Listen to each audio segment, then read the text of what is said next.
Wild Boys Brewery. What I got going on today is got a little touch of my Blackberry Blonde that I'm going to season up with some chocolate, flavor it. This is a gravity sample. It went down to 1004 when I checked just now on the sample. I racked it over on the 4 ounces of cocoa nibs, so I'll show you that here in a minute.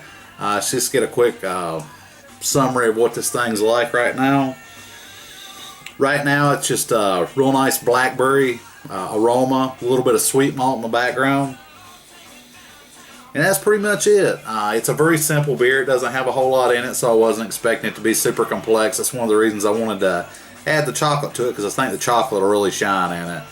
It's got a tiny little bit of a darkness to it from the puree. Darkened it up to a nice copper color where it should have been a blonde.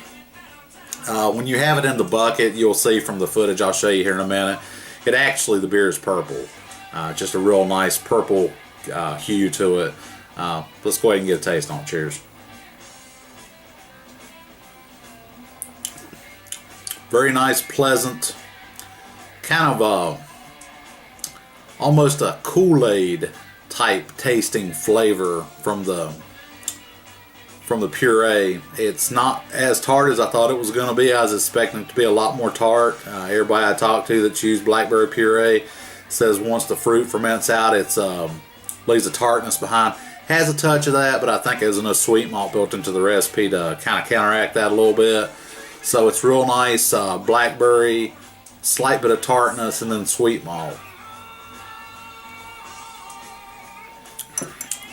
That's nice.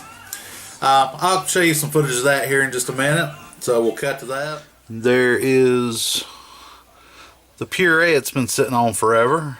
You can see it's nice and purplish. It's got a tiny little purple cast to it. You can't see it so much in that as you can when it's a little thicker. You can see here it's got a purple cast to it. It has fermented down quite a bit. What we got here is 4 ounces of cacao nibs.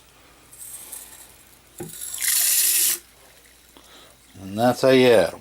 Got them all good and wet. I'm going to let this sit for about, probably about 7-10 days. And then I'm going to keg it up. And I'm also going to be adding some creme de cacao. So I'm going to step in here and show that to you. And there's the cacao nibs that you guys see me get from Vitacost. And I'm going to be adding this at the kegging, probably somewhere around about 8 to 10 ounces.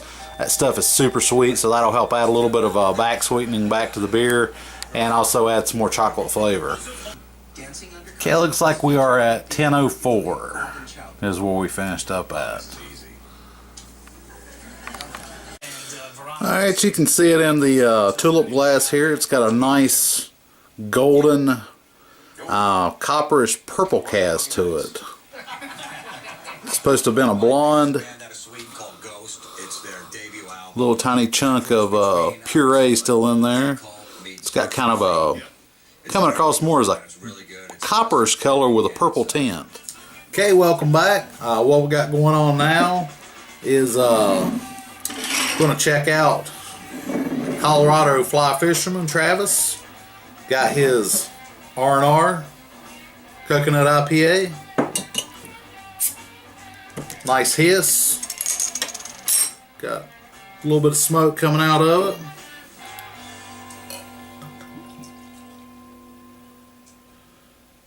Got good carbonations, building a nice head as I pour it. Nice.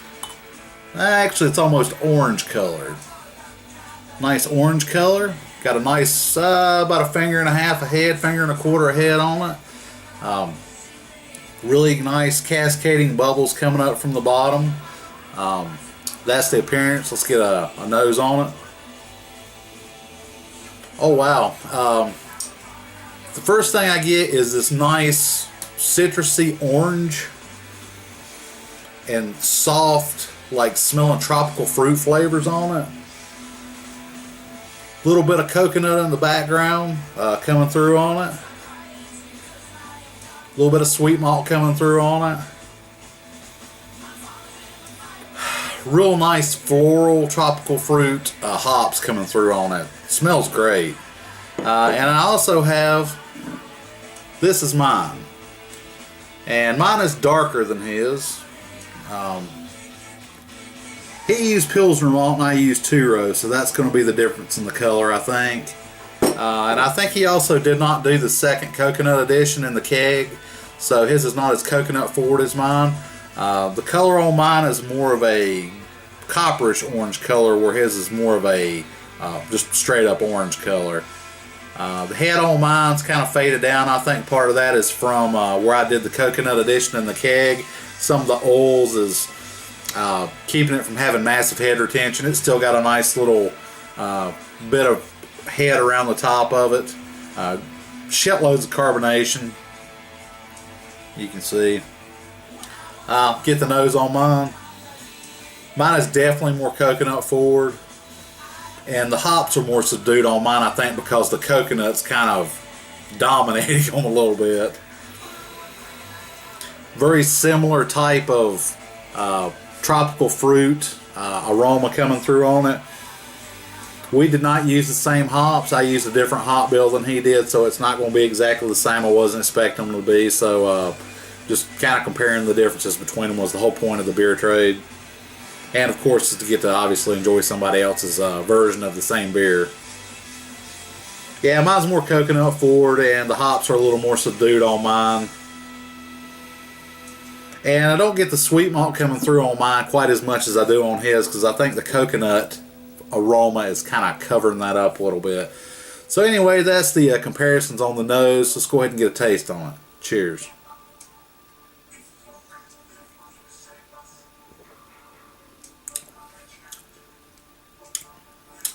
Very nice.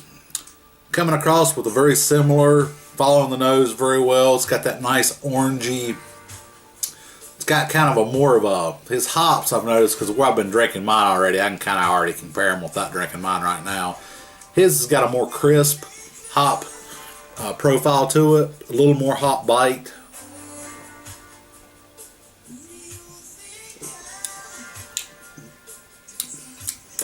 His is coming across a little, I can tell they're different hops because it has a slightly different flavor. His is a little more resinous, I think. A little more bitter, I believe.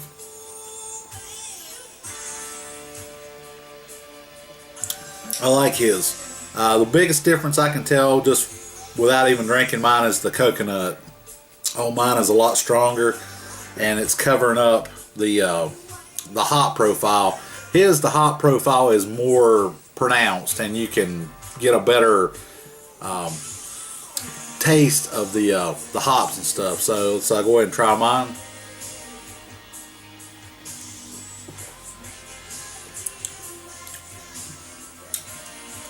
Yeah, that's the big difference. His has got a more of a bite to it when you drink it. Mine's more subdued. The coconut has gave mine a heavier mouthfeel from the oils. It's also dulled down the amount of hop profile that's coming through on it. You can definitely tell the hops are in mine, but where mine is more coconut forward and it's got a more thicker mouthfeel on it, it drinks a little more mellow. His drinks more like a regular IPA, where mine has a more of a, get that more pina colada thing going on. Overall, I think they're both really great beers. The only difference really in looking at them is mine's a little darker. Looks like his head settled down on his too, so looks like they've got very similar amounts of head retention. His is probably a little bit better than mine. To compare them, they're very, very comparable to each other. I really like them. The biggest difference would be where he did not do the keg edition on the coconut. Mine has a thicker mouthfeel. His has a more pronounced hop profile, where mine is more subdued and kind of hides more. The coconut is probably heavier than the hops is mine, believe it or not, where the hops are heavier than the coconut.